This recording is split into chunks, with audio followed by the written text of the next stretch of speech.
هادي له ونشهد أن لا إله إلا الله وحده لا شريك له ونشهد أن سيدنا ومولانا محمدا عبده ورسوله صلى الله تعالى عليه وعلى آله وصحبه وبارك وسلم تسليما كثيرا كثيرا أما بعد فأعوذ بالله من الشيطان الرجيم بسم الله الرحمن الرحيم إن الذين قالوا ربنا الله ثم استقاموا تتنزل عليهم الملائكة ألا تخافوا ولا تحزنوا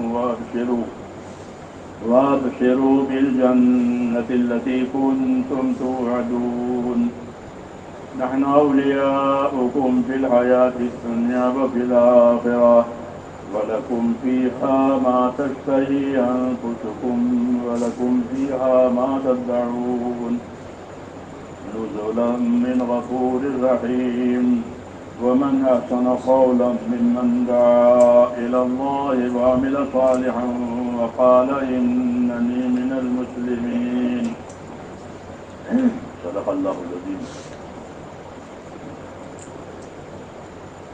میرے پیارے بھائیو، دین کی بات جو ہے وہ دین کے کام کے لیے سننی ہے. دین کی بات بھی سنیں گے اور دین کا کام بھی کریں گے. اسی لیے سے بات سنی. بات مقصود نہیں ہوتی بلکہ کام مقصود ہوتا ہے. اس لیے ہم دین کی باتیں سنیں اور سنائیں، یہ چیز ہمارے اندر اتر جائے. اسی کی محنت ہے کہ امت کے دلوں میں اپنے دین کی اہمیت آ جاوے، اپنے دین کی قدر و قیمت آوے، آخرت کی رغبت پیدا ہو جائے. آخرت کی رغبت اور آخرت کی تیاری کی فکر پیدا ہو جائے. اس لیے کہ زندگی جو ہے وہ جینے کے لیے نہیں دی ہے، زندگی مرنے کے لیے دی. یہاں کوئی جینے کے لیے نہیں آتا بلکہ یہاں مرنے کے لیے آتے. انک میت وانہم میتون، سب مرنے والے ہیں، سب مرنے والے ہیں. آپ صلی اللہ علیہ وسلم سے فرمایا گیا کہ آپ بھی مرنے والے ہیں. یہ لوگ جو آپ کی مخالفت کرتے ہیں یہی مرنے والے ہیں. تو سب مرنے والے ہیں. یہاں جینے کے لیے کوئی نہیں آیا بلکہ یہاں مرنے کے لیے آیا. موت مقدر ہے، اس کی تاریخ مقدر متعین بنا. تاریخ کو اس دنیا سے چلا جائے گا. مرنے کی تاریخ بتائی نہیں گئی ہے مگر ہے متعین. دراصل زندگی دنیا کی میرے بھائیوں وہ آخرت بنانے کے لیے تھی. ہاں، یہی مسئلہ اصلی ہے. ہم کو دنیا میں آخرت بنانے کے لیے بھیجا گیا کہ اپنی آخرت بناؤ. جانی طاقت سے، مالی طاقت سے، فکری طاقت سے، ہر قسم کی طاقت سے اپنے آخرت بناؤ. سمجھ میں آ رہی ہے بات؟ وَابْتَغِ فِيمَا آتَاكَ اللَّهُ الدَّارَ الْآخِرَةَ، جو تجھ کو اللہ نے دیا ہے، تجھے جو خدا کی طرف سے ملا ہے اس سے اپنی آخرت بنا لے. یہ دعوت ہے کہ اپنے آخرت بناؤ. سمجھ میں آ رہی بات؟ تو آخرت بنانے کا جو ذمہ داری ہے وہ بڑی ذمہ داری ہے. اور ہر آدمی دنیا سے اپنی آخرت کی طرف جا رہا ہے. روز روز وہ اپنے آخرت سے قریب ہو رہا ہے. آخرت ادھر آ رہی ہے، دنیا ادھر جا رہی ہے. ہاں، دنیا پیچھے جا رہی ہے، آخرت سامنے جا رہی ہے. اس لیے دعوت دی ہے کہ ہر آدمی اپنی آخرت بنا دے. آخرت ہمیشہ کے لیے ہے اور بطور بدلہ کے ملے گی. کسے ملے گی؟ یہ آپ کا بدلہ. ظاہر جاتے کہ بدلہ تو کسی بدل کا بدلہ ہوتا ہے. کوئی بدل ہم نے دیا ہے، اس کا بدلہ دیا ہے. آپ نے اپنے دکاندار کو پیسے دیے ہیں تو آپ کو سودا دے گا وہ. تو آخرت بطور بدلہ سے ملے گی. جس نے عمل نہیں کیا ہوگا اس کو نہیں ملے گی. کیوں؟ کیونکہ کوئی بدلا ہی دینے کو دیا ہی نہیں ہے. جسے جس نے بویا ہے تو وہ کاٹتا ہے، کوئی کاٹے گا تو وہ ہے، اور بویا نہیں ہے تو پھر کوئی کاٹنے والا ایسے. تو آخرت کو اللہ تعالیٰ نے بطور بدل کے اور بطور بدلہ کے دیا ہے. اس لیے تمام نبیوں نے آ کر کے اللہ پر ایمان اور آخرت کا یقین، اللہ پر ایمان اور آخرت کا، لیکن آخرت یقیناً ہے. جیسے آج ہے اور کل یقیناً ہے، ایسے اس دنیا کے بعد آخرت سے یقیناً ہے. اصل زندگی وہی ہے، آخرت کی زندگی وہ اصل زندگی ہے. کیوں؟ تو اس کو زوال نہیں ہے، اس کو ختم ہونا نہیں ہے، وہ سدا رہی. اللہ ملائے تو اللہ علیہ آخرت، اللہ اصلی زندگی وہ آخرت کی زندگی. آخرت میں حق تعالیٰ شانہ ہو راضی ہو کر اور خوش ہو کر انعامات دیں گے. یہ بڑی نعمت ہوگی کہ اللہ خوش ہو گئے. رضوان من اللہ اکبر، اللہ کا راضی ہو جانا یہ سب سے بڑی بات ہے. اس لیے دنیا کی زندگی میں میرے دوستوں آخرت بنانے کی فکر کرنی ہے، آخرت بنانے کی محنت کرنی ہے. آخرت بنانے کے لیے ہم کو اللہ تعالیٰ نے جانی طاقتیں، مالی طاقتیں، صلاحیتیں دی. ان صلاحیتوں کو، جانے والی طاقتوں کو آخرت بنانے پر لگانا ہے. یہ ہماری ذمہ داری ہے اور یہی دعوت ہے کہ آخرت کس چیز سے بنے گی. میرے بھائیوں، آخرت بنے گی سب سے پہلے ایمان سے. پہلا کام آخرت بنانے کے لیے ایمان ہے. اللہ سے تعلق پیدا کرو. جس خدا نے ہم کو پیدا کیا ہے، جس نے روزی دی ہے، حیات دی ہے، اس کا تعلق پیدا کرو. کون سا تعلق؟ اللہ سے کوئی رشتہ داری کسی کے ہے نہیں، بندگی کا تعلق. کون سا تعلق؟ ہاں، بندگی کا تعلق. جیسے باپ سے باپ ہونے کا تعلق ہے، ماں سے ماں ہونے کا تعلق ہے، رشتہ داروں سے رشتہ داری ہونے کا تعلقات ہوتے ہیں. تو اللہ سے کون سا تعلق ہوگا؟ کہ اللہ سے تعلق بندگی کا ہوگا کہ ہم اللہ تعالیٰ کے بندے ہیں. اس نے ہم کو اپنے عبادت کے لیے پیدا کیا ہے. اس کے لیے پیدا کیا؟ اپنے عبادت کے لیے. باقی تمام چیزوں کو ہماری خدمت کے لیے پیدا کیا. اللہ نے ہم کو اپنی عبادت کے لیے پیدا کیا ہے اور باقی تمام مخلوق کو ہماری خدمت کے لیے پیدا کیا. یہ انعام ہے. فرمایا ان الدنیا خلقت لکم وانکم خلقتم للآخرہ. ساری دنیا تمہارے لیے پیدا کر دی ہے. کتنا بڑا انعام ہے. ساری دنیا کس کے لیے؟ کہ انسانوں کے لیے. یہاں کا سونا، یہاں کی چاندی، یہاں کا مال دولت، یہاں کی روشنی، جتنی چیزیں ہیں وہ سب آپ کے لیے. تو یہ انعام ہے. بات سمجھ رہے ہیں؟ جاگ کر کے بات سنو. تو یہاں کی ساری چیزیں فرمایا ہم نے تمہارے لیے پیدا کی، اور پیدا ہی نہیں کی ہے بلکہ تمہارے کام میں لگائی ہے. کیا کیا؟ کہ تمہارے کام میں لگا دیا، تمہاری خدمت میں لگا دی ہے. ہر مخلوق کو فرشتے آپ کی خدمت کے لیے. بہت سے فرشتے وہ ہیں جو آپ کی حفاظت کرتے ہیں، فرشتے وہ ہیں جو روزی پہنچاتے ہیں. ہاں، فرق ہے. فرشتے ہیں جو تمہارے اعمال لکھتے ہیں، فرشتے ہیں جو تمہارے لیے دعا کرتے ہیں. یہ فرشتوں کو کام سونپا ہے، تمہارے لیے دعا کرتے ہیں. فرشتے ہمارے لیے، آگ پانی ہوا تو ہے ہمارے لیے، اور تمام مخلوق کی خدمت وہ ہمارے لیے. کوئی مخلوق آپ کو کام کرنے سے منع نہیں کرے گی. آپ گھوڑے پر سوار ہونا چاہے تو گھوڑا منع کرے گا؟ نہیں منع کرتا. اس لیے آدمی ہر چیز سے فائدہ اٹھاتا ہے. کیوں؟ کہ اللہ نے ہر چیز کو اس کے کام میں لگایا. تصویر کہتے ہیں. تسخیر کام میں لگا دیا، آپ کے کام میں لگا دیا، کوئی چیز انکار نہیں کرے گی، تو ساری مخلوق کو ہمارے کام میں لگایا، یہ انعام ہے۔ اور ہم کو کہ تم روٹی کماؤ کھاؤ، یہ سب لوگوں کام میں، سب چیزوں کام میں لگایا، تم روٹی کماؤ اور روٹی کما کر کے کھاؤ، یوں ہے یہ ایسا نہیں ہے۔ سب کو تمہارے کام میں لگایا ہے اور تم کو اپنے کام میں لگایا ہے، اللہ نے اللہ کا کام، تو وہ کیا اللہ کی عبادت، تم کو عبادت کے لیے پیدا کیا ہے، باقی چیزوں کو تمہاری خدمت کے لیے پیدا کیا ہے، یہ ترتیب ہے، یہ ترتیب ہے۔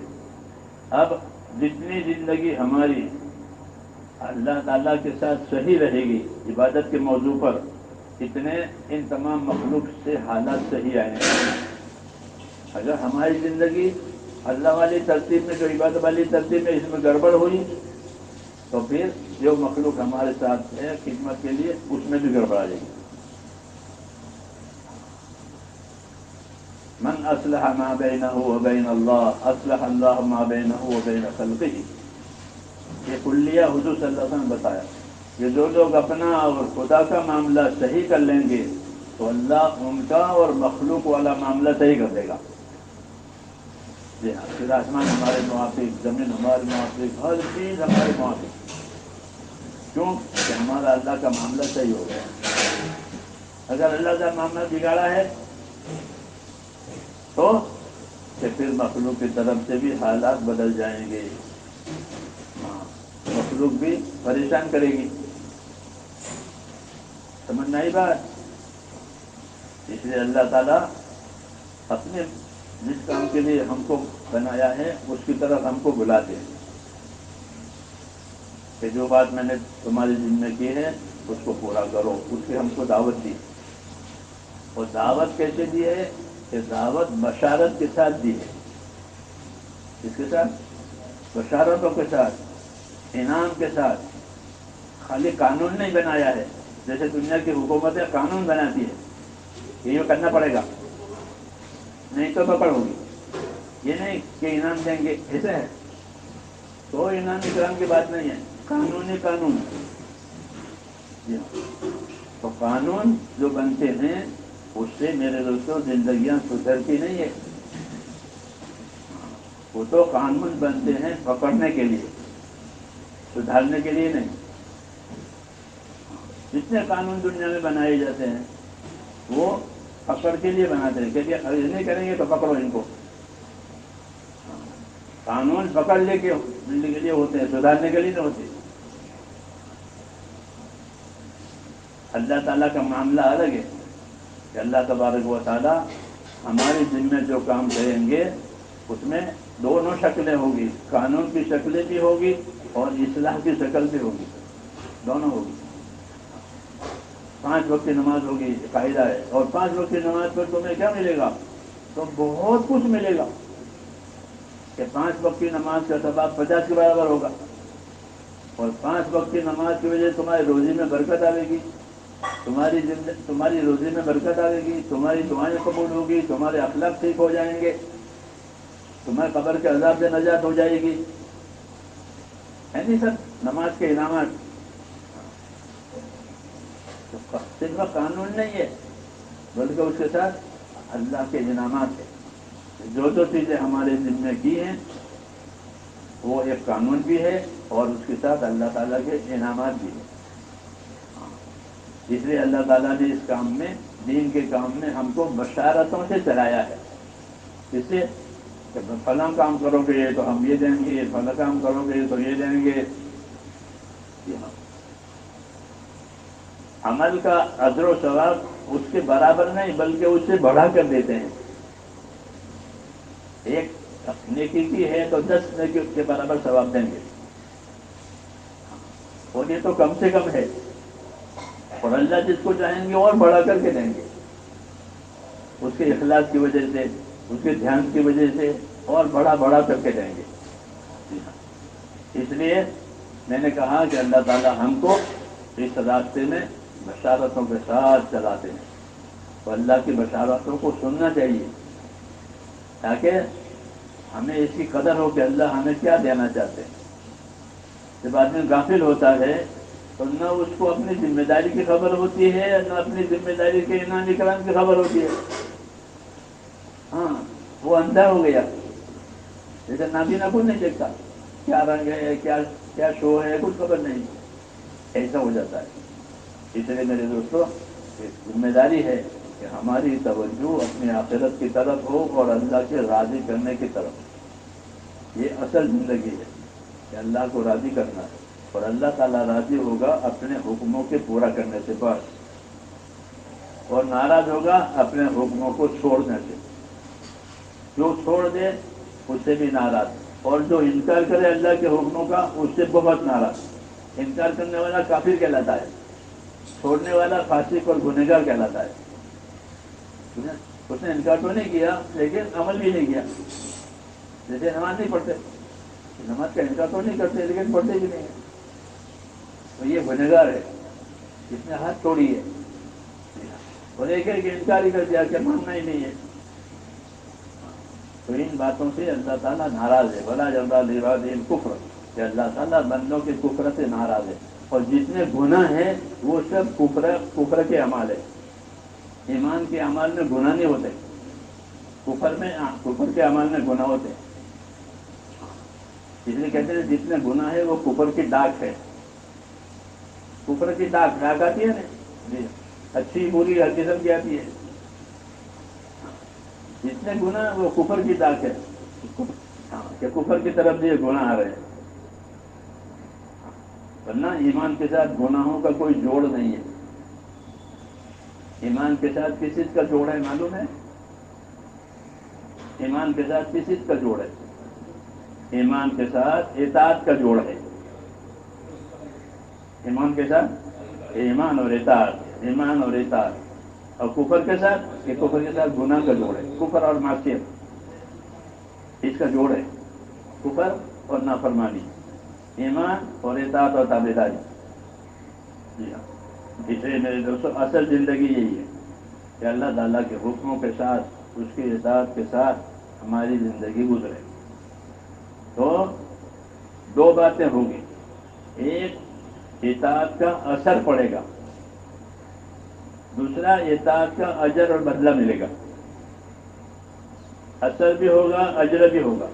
اجر بدلے کو کہتے ہیں کہ اطاعت کا اثر کیا ہوگا، اطاعت کا کیا اثر ہوگا؟ کہتے ہیں اطاعت کا اثر یہ ہوگا کہ رحمت ہوگی،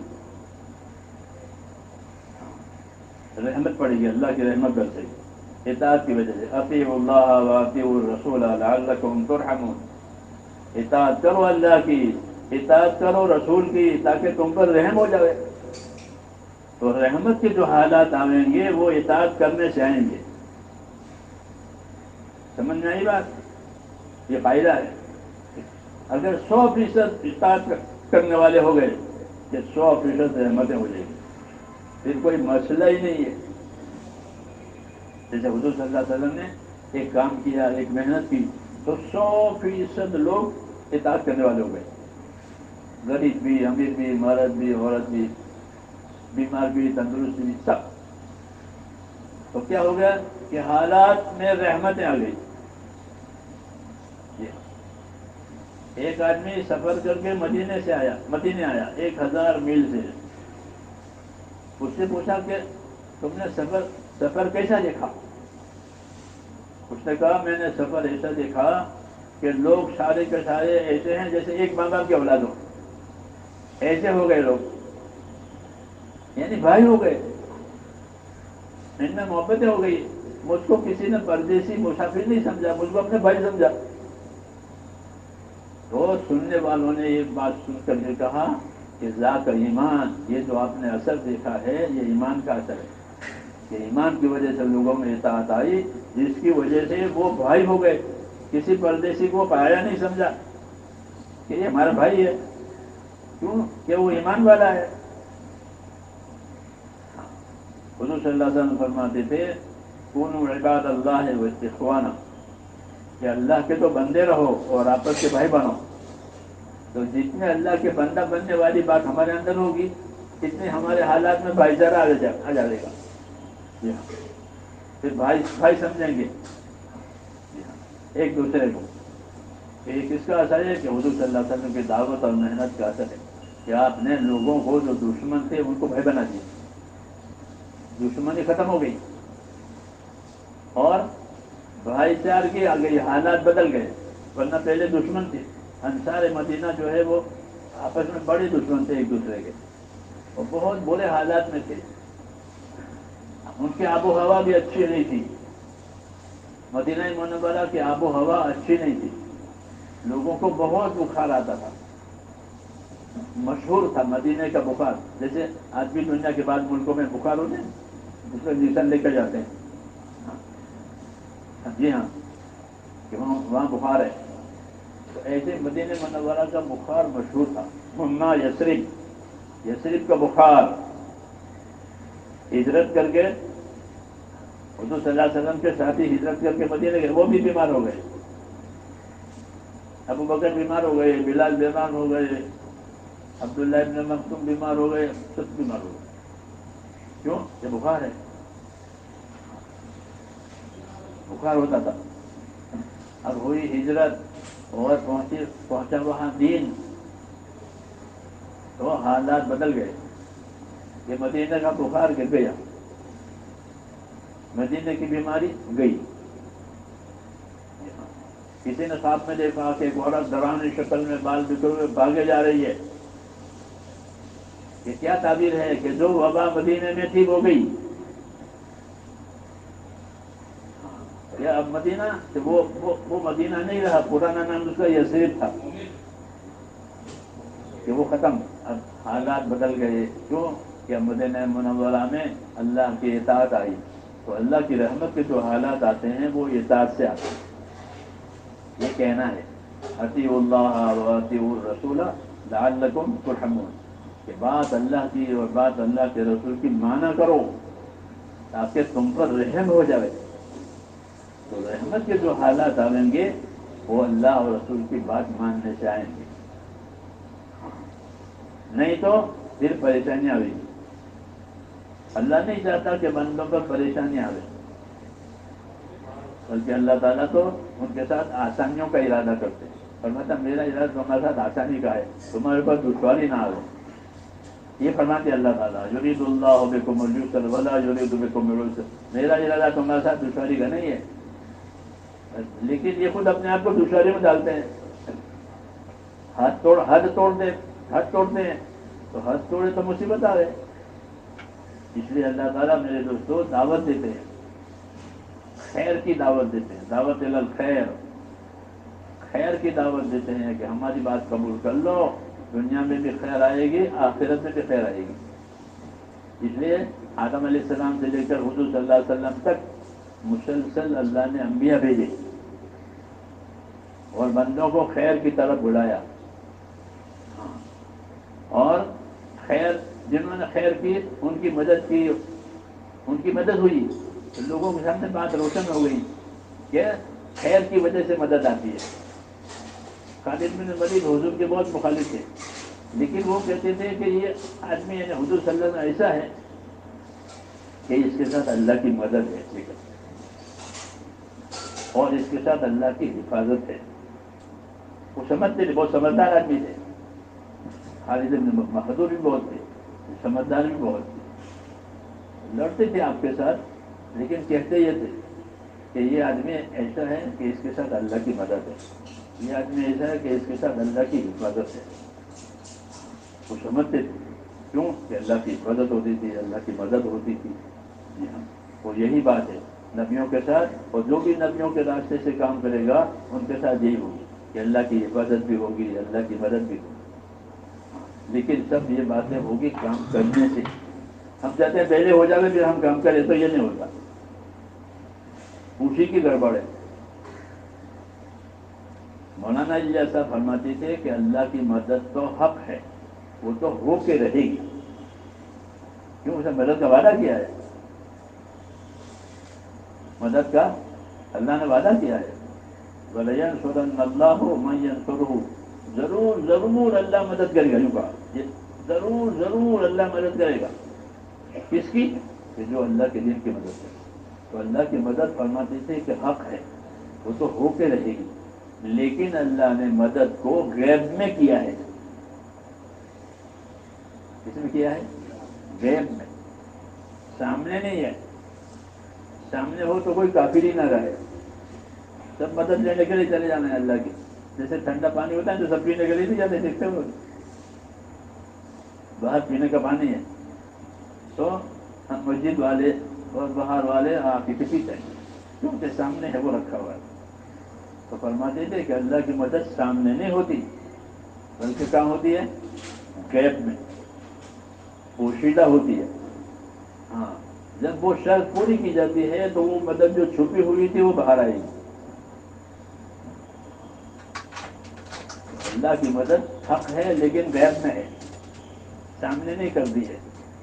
امتحان لینا ہے بندوں کا کہ کون اللہ کے وعدے پر عمل کرتا ہے کر کے مدد لیتا ہے، تو کون اللہ کے وعدے سے بے خبر ہو کر کے اپنا نقصان کرتا ہے. تمیز ہوتا ہے، کچھ کریں گے کچھ نہیں کریں گے. تو یہ امتحان ہے، دنیا امتحان کی جگہ ہے کہ اللہ یہاں دیکھتے ہیں کون کرتا ہے کون نہیں کرتا. ہر چیز نعمت بھی ہے، امتحان بھی ہے. یہاں سے دے کر بھی امتحان لیتے ہیں، لے کر بھی امتحان لیتے ہیں. یہ جو غریب بنا دیا تو اس کا غریبی امتحان ہے کہ اپنی غریبی میں کتنے صبر کرتا ہے. جی ہاں، کسی کو مالدار بنایا تو اس کی مالداری امتحان ہے کہ اپنی مالداری کی نعمت کا کتنا شکر کرتا ہے، یہ دیکھنا ہے. ہاں، تو لینا اللہ تعالیٰ کا امتحان کی وجہ سے کہ اللہ ہم کو دیکھیں گے فینظر کیف تعملون، کہ اللہ دیکھیں گے کہ تم کیسا عمل کرتے ہو. کبھی دے کر امتحان لیں گے، کبھی لے کر امتحان لیں گے. کہ جو دیا تھا وہ لے لیا، اور پھر کتنا صبر کرتا ہے. صبر کرے، اللہ تعالیٰ سے مانگے، یہ اللہ اس کو پسند کرتی ہے. جبرا کر کے شکایتیں کرے ہمارا صحیح ہوگا ہمارا صحیح ہوگا، یہ پسند نہیں. جس نے کیا ہے اسے کہو، جس نے کیا ہے اسی سے کہو، دوسرے کیا کریں گے. تو اللہ تعالیٰ اس کے یہ حالات امتحان کے لیے ہوتے ہیں. اس لیے میرے دوستوں اپنی زندگی کی ذمہ داری سمجھنی ہے کہ اگر ہماری ذمہ داریاں پوری ہو گئی تو پھر حالات خیر کے آ رہے ہیں، اور ذمہ داری نہیں پوری ہوئی تو بات بگڑ جائے گی. اس لیے دعوت دی ہے اللہ تعالیٰ نے ہر زمانے میں، تاکہ لوگ اپنے اپنی ذمہ داریوں پر رہیں اور اپنی ذمہ داریوں کے انعام کو بھی دیکھیں کہ ذمہ داری پر اللہ کیا کیا دیتے ہیں. فضائل بتاتے ہیں، برکتیں بتاتے ہیں، تاکہ فضائل کو سن کر برکتوں کو سن کر کام کی طرف آ رہے. پہلے یہ ہوتا ہے فضائل سناتے ہیں، برکتیں سناتے ہیں، دیکھو یہ ملے گا یہ ملے گا یہ ملے گا، کام کرو. تو نہیں کرتے پھر دوسری بات ہوگی، وہ کیا کہ اب وہ ناگوار حالات ڈالیں گے، تکلیفیں آئے گی، پریشانیاں آئے گی، تاکہ پریشانیوں سے گھبرا کر کے اللہ کی طرف آ رہے ہیں.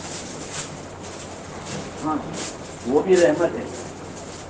وہ جو نعمت ہے دی تھی وہ چھین لی اور تکلیفیں ڈالی، ناگواریاں ڈالی، تاکہ ناگواریوں سے گھبرا کر کے اللہ کی طرف آ رہے ہیں. ہلکی سزا دی ہے، کیا دی ہے؟ ہلکی سزا دی ہے. حالات تھوڑے سے بگاڑ دیے ہیں، وَلَنُذِيقَنَّهُم مِّنَ الْعَذَابِ الْأَدْنَىٰ دُونَ الْعَذَابِ الْأَكْبَرِ لَعَلَّهُمْ يَرْجِعُونَ، کہ ہم اعلیٰ درجے کے عذاب سے پہلے ہلکے درجے کی سزا دیتے ہیں تاکہ وہ ادھر آ جائے. سمجھ میں یہ بات کہ جب حالات بگڑ گئے اور حالات بگڑنے کی حالت میں اللہ کی طرف رجوع ہو گیا آدمی کا، تو سمجھو یہ حالات رحمت ہو گئے، کیونکہ حالات کی وجہ سے لوگ اللہ کی طرف آ گئے. تو حالات بگڑے پھر بھی اللہ کی طرف نہیں آئے. ہاں، کہ اب یہ کم نصیبی کی بات ہے کہ اللہ نے بشارتوں سے بھی بلایا، ناگوار حالت سے بھی بلایا، پھر بھی نہیں آیا. تو اب کیا پریشانیاں آئے گی ایک کے بعد ایک. اس کا طریقہ یہ ہوتا ہے کہ پہلے دلوں میں پریشانیاں پڑتی ہے. ہاں، قدرتی طور پر دلوں میں پریشانیاں پڑتی ہیں. دل جو ہے دل آدمی کا اس کا تعلق اوپر سے ہے، باقی بدن کے اعضاء کا تعلق نیچے سے ہے. یہ ترتیب ہے. دل ہے نا آدمی کے قبضے میں نہیں، اللہ کے قبضے میں ہے. دل کا تعلق اوپر سے ہے کہ دل میں پریشانیاں بھی آئے گی، مشکلات بھی آئے گی، محبت بھی آئے گی، دشمنی بھی آئے گی، یہ اوپر سے آتی ہے. تو دل کا تعلق اوپر سے ہے، بدن کے باقی حصوں کا تعلق نیچے سے ہے. اگر دل پریشان ہے تو کوئی دوا نہیں ہے کہ فلاں گولی لے لو، فلاں ڈوز لے لو، فلاں لے لو، تو کوئی دوا نہیں ہے. کوئی دوا نہیں ہے. کیوں کہ وہ براہ راست اوپر سے ڈالے گئی. سمجھ میں آئی نا بات؟ پریشانیاں ڈالی جاتی ہیں. کیوں کہ انہوں نے اپنی ذمہ داری پوری نہیں کی. پہلی سزا کہ دلوں کا چین چھین لیتے ہیں اور پریشانیاں ڈالتے ہیں. پریشانیوں کا کیا علاج ہے؟ پریشانیوں کا کیا علاج ہے؟ کہ پریشانیوں کا علاج یہ ہے کہ اللہ سے معافی مانگی جائے. کیا کیا جائے؟ معافی مانگو، توبہ کرو، غم تو احمد استغفار کو، غم بامر خالق احمد کار کو. غم جو آیا ہے تو استغفار کر. کیوں کہ یہ غم اللہ کے امر سے آیا ہے، ایسے نہیں آیا اتفاقی طور سے. یہ غم پریشانی ڈالی گئی ہے اللہ کے فیصلے سے. اس لیے اللہ کے فیصلے کو تو اللہ ہی بدلے گا، کوئی دوسرا نہیں بدل سکتا. ہاں، جیسے رات کو اللہ رات بناوے، دن کو دن بناوے، کوئی بدل نہیں سکتا. بدل سکتا ہے؟ ایسے ہی حالات کو بھی ہے. رات دن حالات کی مثال ہے. دن کو رات کو لمبا کر دیا، دن کو چھوٹا کر دیا، دن کو لمبا کر دیا. ایسے حالات کو بھی لمبا کر دیں، حالوں کو تنگ کر دیں. تو رات دن مثال سمجھا کر یہ سمجھانا ہے کہ تمہارے حالات رات دن کی طرح تنگ بھی ہو جائیں گے، کھل بھی جائیں گے. رات بڑی ہو گئی، دن چھوٹا ہو گیا، دن بڑا ہو گیا، رات چھوٹی ہو گئی. یہ سمجھایا ہے. جس طرح یہ بدلتے رہتے ہیں، ایسا دن پر یہ دن رات بدلتے، ان کے حالات بھی ایسے ہی ہوں گے. کبھی حالات کھول دیں گے رات ہی رات، اور کبھی حالات تنگ رہیں گے. یہ اللہ کی طرف سے. تو اس کا کیا علاج ہے؟ اس کا علاج یہ ہے کہ جب پریشانی آئی ہے تو اللہ کی طرف رجوع کرو اور اس سے معافی مانگو. نوح علیہ السلام نے جب اپنی دعوت چلائی اور لوگوں نے وہ دعوت قبول نہیں کی تو پہلے ان کے حالات بگڑے. کیا بگڑے؟ ہاں، حالات بگڑے. عذاب نہیں آیا، عذاب تو بعد میں آیا. پہلے حالات بگڑے، جانوں میں، مالوں میں، اولادوں میں. اولاد نہیں پیدا ہو رہی ہے، زمینوں میں، پیداوار میں نقصان ہو رہا ہے.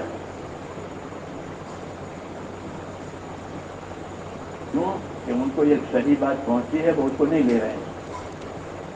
جب تک اللہ دعوت نہیں دیتے، عذاب نہیں دیتے. پہلے اپنی بات پہنچائیں گے. کیا کریں گے؟ اپنی بات سمجھائیں گے. سمجھانے والے آئیں گے، پہنچانے والے آئیں گے، بتانے والے آئیں گے. مگر ایک کام سے سن کے دوسرے کام سے نکال دی.